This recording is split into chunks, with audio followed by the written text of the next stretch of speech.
Hello, how you doing today? This is how I'm doing. I have been so sick, y'all. This is the second time this summer. I took to my bed for 3 days with this one. This one was a Lulu. Let me tell you what.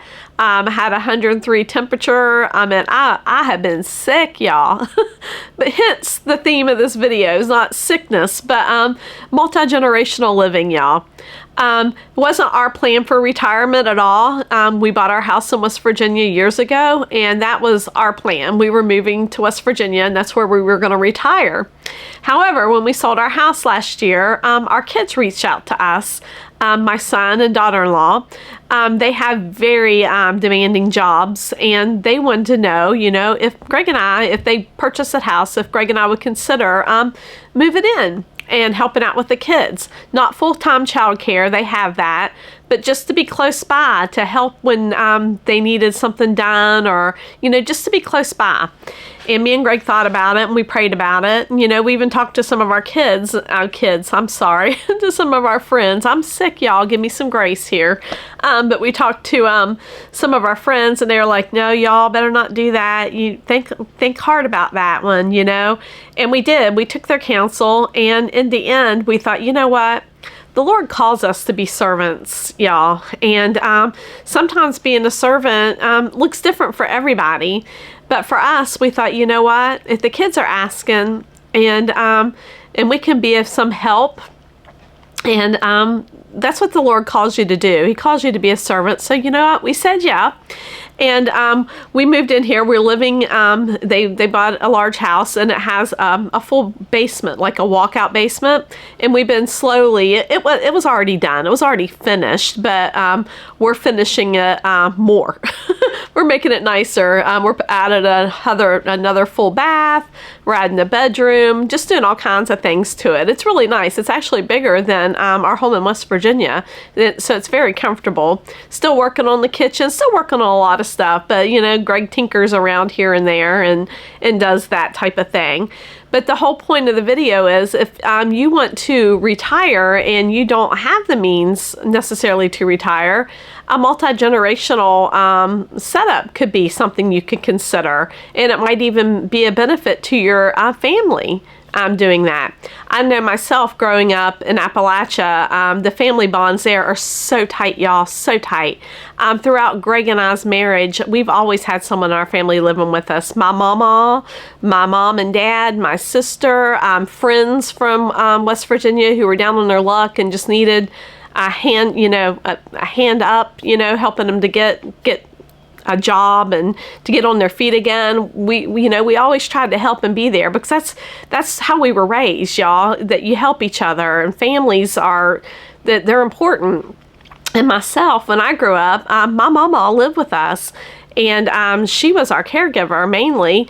My parents worked, and she got us off to school. She did everything with us. I love that woman. she was the dearest, sweetest woman, and I miss her so much.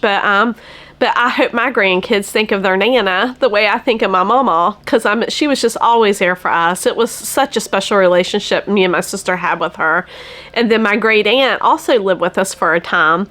And that was just the way it is up there. It's still kind of up there. You'll see, like, my mother-in-law right now lives with my niece and helps care for her twins. And it's just the way families just help each other that way up there. And so that's what Greg and I have done this past year. We and it's done well. Everyone's like, well, what are the cons? What are the cons? This is the con, y'all. This out of everything people say about privacy, we have privacy. We have a door that leads into our living area, and whenever one of the kids want to come down, they're always, Mama, Papa, whatever, is it okay? Can we come down? And they always ask before they come, and it's nice. It's like having a separate home, honestly. So privacy has not been an issue.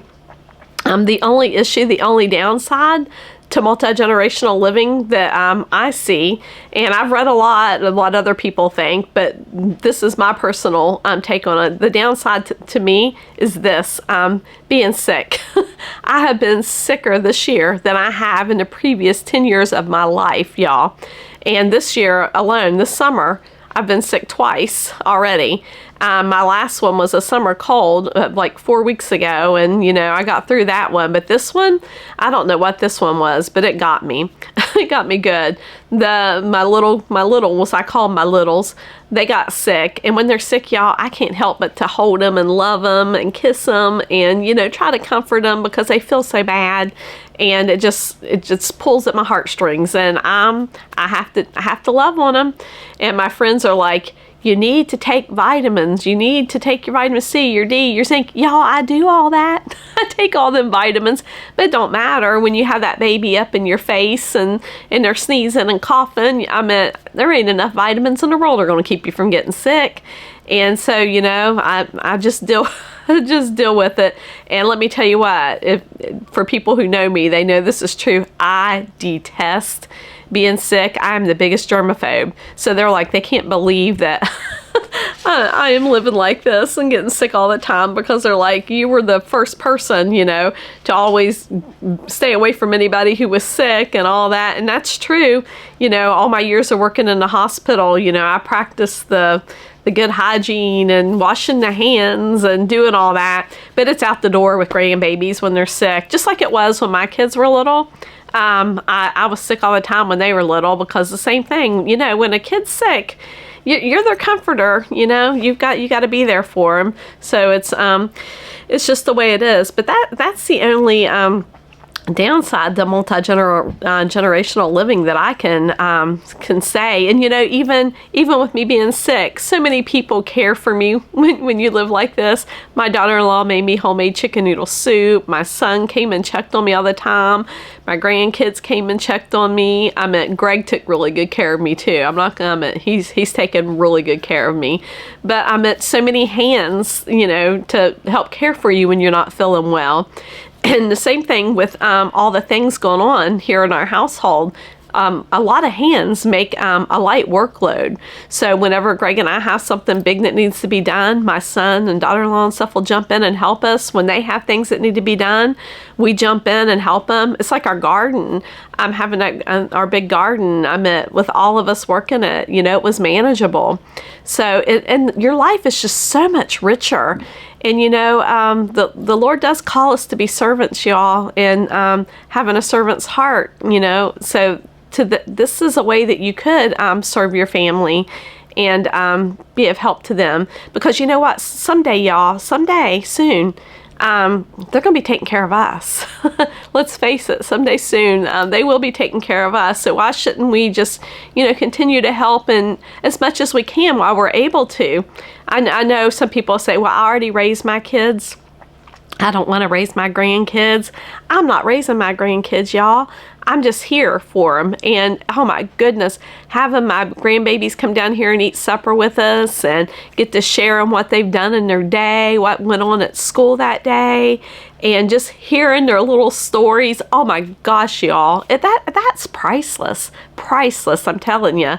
I remember when my kids were growing up, and it was like I was in the thick of it, you're like in the thick of it when you're raising kids, and you can't see past the mess that's going on sometimes. It's not like that now. With my grandkids, I don't have to deal with all the mess. I just get to enjoy them. Even though I'm living here, I'm still, I don't have to do everything. So I get to enjoy just the fun parts of their life, listen to their little stories, and it's so wonderful. And I highly recommend it. If anybody is on the fence and thinking about it, and you have the opportunity to live in a multi-generational home, I would say go for it for sure. Like I said, the only con that I can think of, at least in our family, and I have a really good family, y'all. I'm so blessed. But the only con I can think of is the illness, that you really, you have to take that in consideration if you're someone who is, prone to serious illness and you have underlying issues and stuff, that you getting sick is not in the cards for you. It might not be really good unless you set boundaries, and when someone's sick, you just don't go around them. I'm not good at that. I was last winter though. They all got the flu. And I'm like, no, I cannot get the flu because I don't do fevers good, y'all. Fevers just knock me on my tail. They just do. And I had a fever for 2 days with this one, and I'm still short of breath a little bit, and I'm slow to recover right now. I honestly am. But when they had the flu, I did stay away. In fact, we left and went to West Virginia. We did do that because I'm like, I cannot get the flu. So you can set those type of boundaries. But this time around, one of my little ones, when they were so sick, and I just felt so bad for them. You know, they get cranky and stuff like that. And so I was just giving them extra cuddles and extra love. And they really weren't that sick, y'all. They really weren't that bad. They were just a little runny nose and stuff like that. But daggone, I don't even think they ran a fever. But when Nana got it, full-blown fever, congestion, body aches, it was not good for me. Greg, on the other hand, he's so far he's not got it, and I'm praying that he doesn't. And none of the other adults in the house have really gotten it. Or if they did, they haven't gotten it really bad. I think it's just because I'm older and my immune system's shot. It's not as strong as it used to be, that I just get everything coming and going. So hopefully these two things this summer are going to be it for a while. I mean, school starts for my one granddaughter tomorrow. So I've already gotten everything I think that can be going around. So maybe I'll be good for at least a month or two, I hope.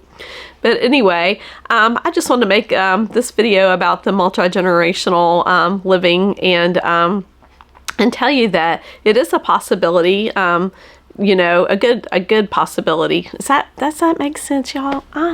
My fever just broke this morning, and I probably shouldn't even be making this video because I don't even know how much sense it's going to make.